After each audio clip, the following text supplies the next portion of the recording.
राधे राधे।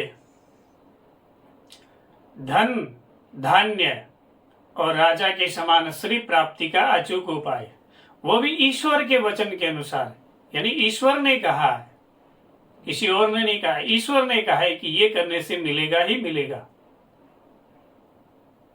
धन यानी सोना चांदी जमीन जायदाद, धन तो यही हुआ।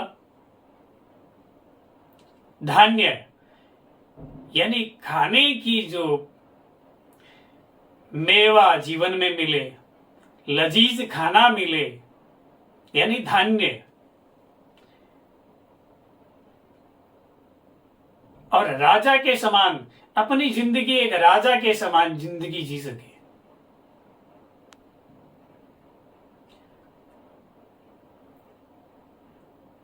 तो वो भी ईश्वर के वचनों के अनुसार, पुराण के अनुसार। ये प्रयोग करने से और ये प्रयोग सिद्ध करने से सुनिश्चित मिलेगा ही मिलेगा, उसमें किसी प्रकार का संशय ही नहीं है। नात्र संशय है, किसी प्रकार का संशय नहीं है। हाँ, कुछ अनपढ़ जाहिल लोग, कुछ पढ़े लिखे जाहिल लोग इन बातों को स्वीकार नहीं करते। हालांकि जिंदगी में उनके भी बड़ी तकलीफें होती है, खाने के लिए वो भी लालायित रहते हैं।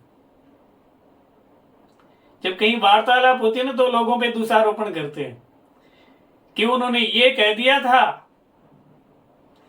कि घर में तो खाने को ही नहीं है।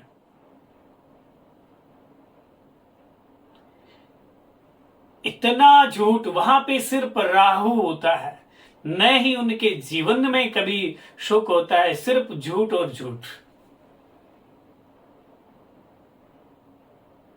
अरे वो इंसानों तो को तो क्या, वो ईश्वर को भी नहीं छोड़ते, वो ईश्वर को भी नहीं छोड़ते, उसको भी ताना देते हैं। अरे ईश्वर ने मानव शरीर दे दिया, हवा दे दी, खुला आसमां दे दिया, सूरज की रोशनी दे दी, फ्री में दी, सब कुछ दे दिया, और तुम्हारा नौकर बन के खाना खिलाए।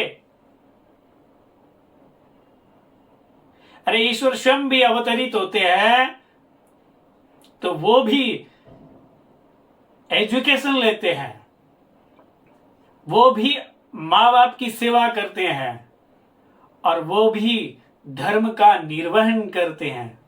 भगवान श्री राम को ले लीजिए, वो भी गुरुकुल में गए ना, वो तो स्वयं भी सब कुछ थे, फिर भी उनको दीक्षा शिक्षा लेने की, एजुकेशन लेने की क्या जरूरत थी, फिर भी उन्होंने शिक्षा ली। यानी एजुकेशन मोस्ट। और धर्म कर्म को भी किया, अश्वमेध यज्ञ तक को किया।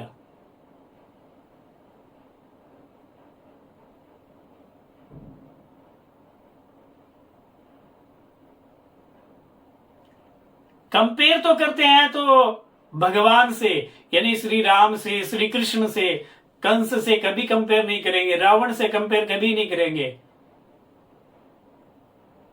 कि हम राम के जैसे हैं, मैं कृष्ण के जैसा हूं, मैं रावण के जैसा हूं, कभी स्वीकार नहीं करते।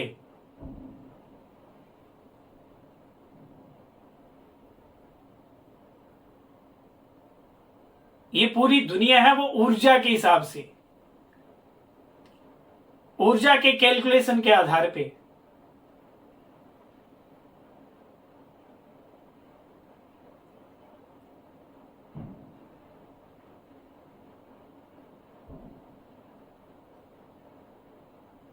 जिसने ये कर्म कर लिया, जिसने, उसको धन और धान्य और श्री राजा के समान मिलेगी ही मिलेगी। ये प्रयोग जिसने कर लिया और जिसने इसको सिद्ध करके 3 साल तक कंटिन्यू कर लिया, ताजीवन ये तीनों चीजें बरकरार रहेगी उसके पास। सिद्धि ग्रहण काल में मिलती है, क्योंकि ग्रहण काल में नेगेटिव ऊर्जा और पॉजिटिव ऊर्जा दोनों एकाग्र हो जाती है। इसीलिए कहा जाता है कि जो 30 साल तक सिद्धि प्राप्त न हो वो ग्रहण काल में मात्र चंद मिनटों में मिल जाती है। क्योंकि जब ब्रह्मांड में घटित हो रहा था वो शरीर में भी घटित हो रहा होता है, तो नेगेटिव ऊर्जा एक ही कार में होती है और पॉजिटिव ऊर्जा एक ही कार में होती है। तो सिद्धियों का प्राप्ति के समय वो है, क्योंकि जिस मंत्र को, जिस देवताओं को सिद्धि प्राप्त करनी है, वो जब आपकी ऊर्जा एक ही कार में रहती है स्वतः है, यही तो नजाकत है, यही तो वो एक यूनिवर्स का लो है ऊर्जा का, कि किस समय ब्रह्मांड में क्या घटित हो रहा है और किस समय क्या घटित हो रहा है, तो हम उसमें क्या करें, तो हम उसमें सबसे बेस्ट क्या पा सके। वर्षों तक सिद्धि करते रहते फिर भी सिद्धि नहीं मिलती, लेकिन ग्रहण काल में चंद मिनटों में और सिद्धि को प्राप्ति, यानी वो मंत्र, वो ऊर्जा सिद्ध हो जाती है। तो इस मंत्र को ग्रहण काल में, इस प्रयोग को ग्रहण काल में सिद्ध कर ले। सिद्ध भी कैसे करे? संकल्प लेकर के, नाम गोत्र, यानी रजिस्ट्रेशन पूरा होना चाहिए, नाम गोत्र, धन धान्य और राज्य के समान श्री प्राप्ति के लिए मैं ईश्वर के वचनों के अनुसार ये प्रयोग कर रहा हूं, वो मेरे जीवन के लिए सफल सिद्ध हो। ये संकल्प लेकर के, क्यों कि पानी में याददाश्त है और शरीर में वो याददाश्त है, ऊर्जाओं में याददाश्त है, तो आप रजिस्ट्रेशन कर दिए और फिर इसको करो तो ये सिद्ध हो जाएगा। और सिद्ध होने के बाद में ये ऊर्जा बेपनाह यानी विशेष काम करेगी ही करेगी, क्योंकि जो कुछ खींचता है ना जीवन में वो ऊर्जा खींचती है। कोई सोचता है सुंदर स्त्री खींच रही है, कोई पुरुष, कोई देवता, कोई स्थान खींच रहा है हमें, ऊर्जा। तो वो ऊर्जा प्राप्त हो जाएगी तो मिलेगा ही मिलेगा।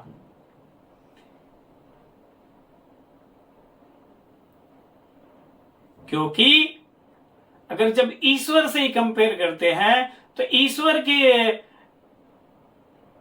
हिसाब से ही है, तो फिर गीता में लिखे हुए 16वें अध्याय को 23वें और 24वें मंत्र को देखिए, श्लोक को देखिए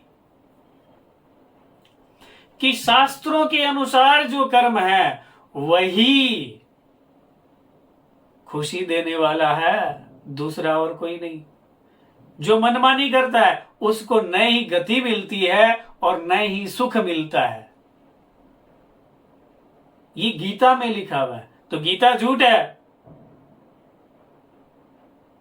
यानी वेद, पुराण और शास्त्र के अनुसार भगवान स्वयं कृष्ण अर्जुन को कह रहे हैं, वेद, पुराण और शास्त्र के अनुसार जो कर्म है वही परम सिद्धि को प्रदान करने वाले हैं। जो मनमानी करते हैं ना उनको कभी सुख नहीं मिलता। तो ईश्वर भी जब भगवान भी, जब परमात्मा भी धरती पर पैदा होकर के अपने कर्मों को करते हैं जीवन में, तो फिर कहते हो भगवान को कौन भेजने की जरूरत है? क्या किसी को भजने की जरूरत है? किसी की पूजा करने की क्यों जरूरत है? अरे भगवान स्वयं श्री राम होते हुए भी, भगवान होते हुए भी अपने इष्ट की पूजा की। कब की? जब जरूरत की। रामेश्वरम की स्थापना की, भोलेनाथ की, अपने इष्ट की पूजा की। जब जीवन में जब विशेष कार्य, जब विकट परिस्थिति हो, जब, तो अपने इष्ट को बलवान करना चाहिए, अपने इष्ट की पूजा करनी चाहिए।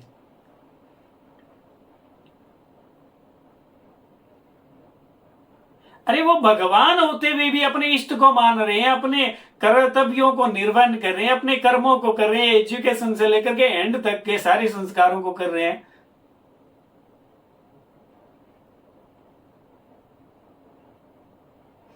और ये जो है अचूक उपाय, ये दुर्गा सप्तशती यानी मार्कंडेय पुराण में, गीता प्रेस गोरखपुर की,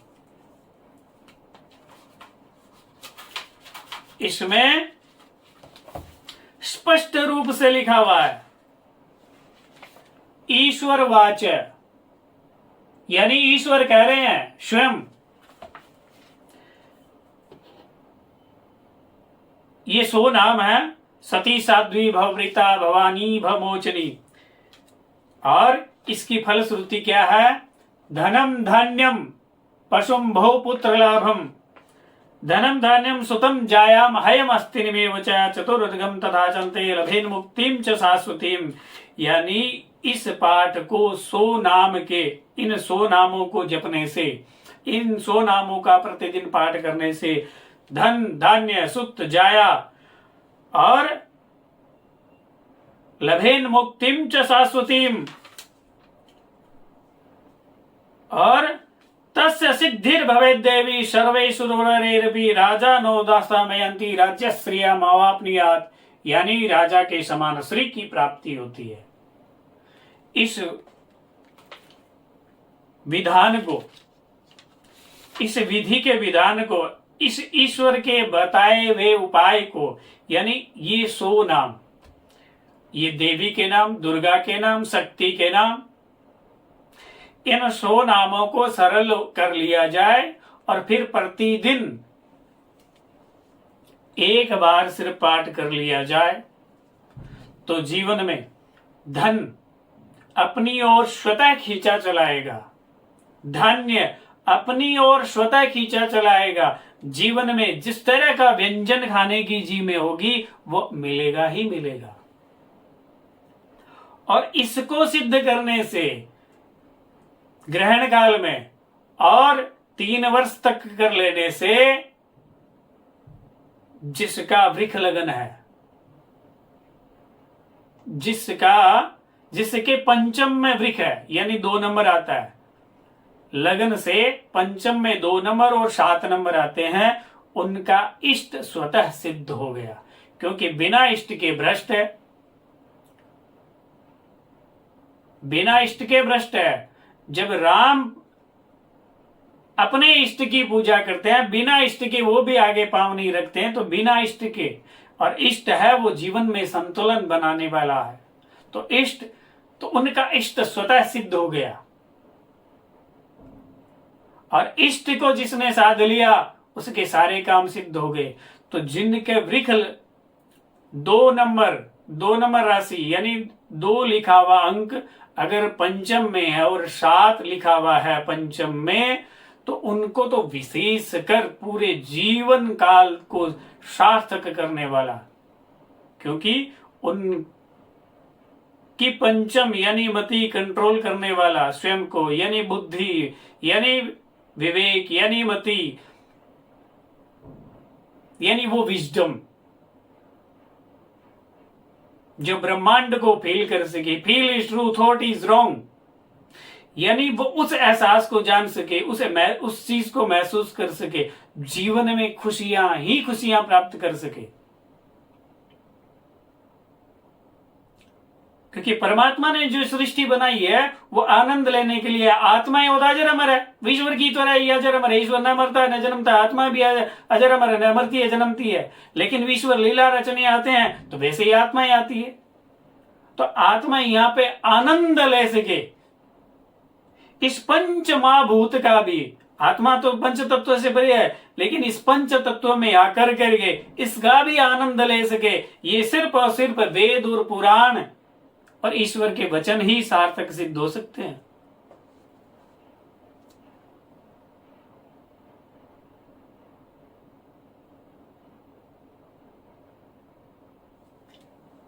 राधे राधे।